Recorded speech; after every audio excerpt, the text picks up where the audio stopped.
रामोतियर जज़ाकल्ला तव्हां जेको आहे सो नूर मुस्तफ़ा जो फ़ोटो मूंखे ॾेखारियो ऐं मूंखे हिकिड़ी पुराणी यादि अची वई ऐं मां नूर मुस्तफ़ा सां ॻाल्हायो पाण हुन इहो एक्सेप्ट कयो त हा साईं इहे ईअं ई आहे।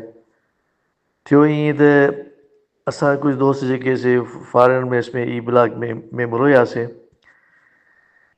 ऐं उते मानी पानी खाईंदा हुआसीं। हिकिड़े ॾींहुं मंझंदि जो वियासीं त हुननि अची टेबल ते असांखे चयो त बाबा तव्हांजी मेस बंदि आहे। मां ऐं सूमो साहिबु गॾु हुजऊं मंज़ूर सुमरो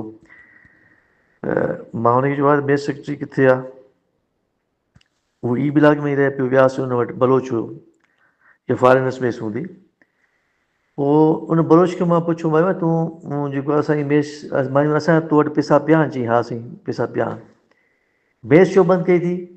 चीज़ें आप चले मैं आपको खाना खिलाते हैं। मैंने कहा नहीं, आपने मेस हमारी बंद कर दी है, हमें टेबल पे बताया गया, अब हमें खाना खाने की कोई ज़रूरत नहीं, अब हम देखेंगे हम क्या करते हैं।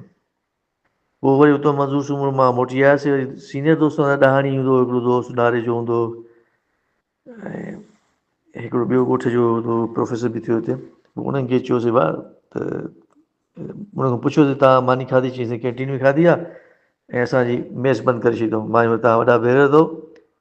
पोइ ॾहाणी खे मां चयो तूं त चवंदो आहे असां माण्हू मारे पोइ नाश्तो कंदा आहियूं, तूं हिते अची तूं बेग़ैरत तूं कैंटीन में मानी खाई सुम्ही पियो आहे अची। पोइ वरी शाम जो प्रोग्राम ठाहियोसीं त बाबा इन्हनि जी मेस में वेंदासीं, मानी उतां ई ब्लॉक मां खणी ईंदासीं। पोइ नूर मुस्तफ़ा जीएसएन में एक्टिव हो ऐं हुन पोइ बंदूकड़ी खईं असां नंढा थियासीं। जीअं मग़रिब थी उदय थी उतां डी ब्लॉक में वियासीं ऐं उतां वञी हुनजी मेस में वियासीं त जेके माण्हू मानी खाइनि पिया उहे त भॼी विया उते ई नंढा ऐं बदबू ॾिसी हिकिड़ो। पोइ वरी जेको आहे सो उहा असां मानी बानी सभु कुकनि जे थ्रू बर्तन सभु खणाए अची इन डी ब्लॉक में खणी वियासीं। मानी विराए छॾीसीं। पोइ वरी उहो जेके हुआ उहो पीपुल्स स्टूडेंट फेडरेशन में हुआ उहे बलोच पोइ उन्हनि असां सां झगड़े जी तयारी कई। पोइ वरी हिननि दोस्तनि खे ख़बर पई पंहिंजे जीएस वारे खे त हुननि खे मैसेज कयूं बाबा जेके माण्हुनि कमु कयो आहे इहे न्यूट्रल माण्हू न असांजी पार्टी जा माण्हू न आहिनि। जेकॾहिं तव्हां पार्टी बेसिस ते हिन ते ईंदव विढ़ण त पोइ असां हिननि जो साथ ॾींदासीं।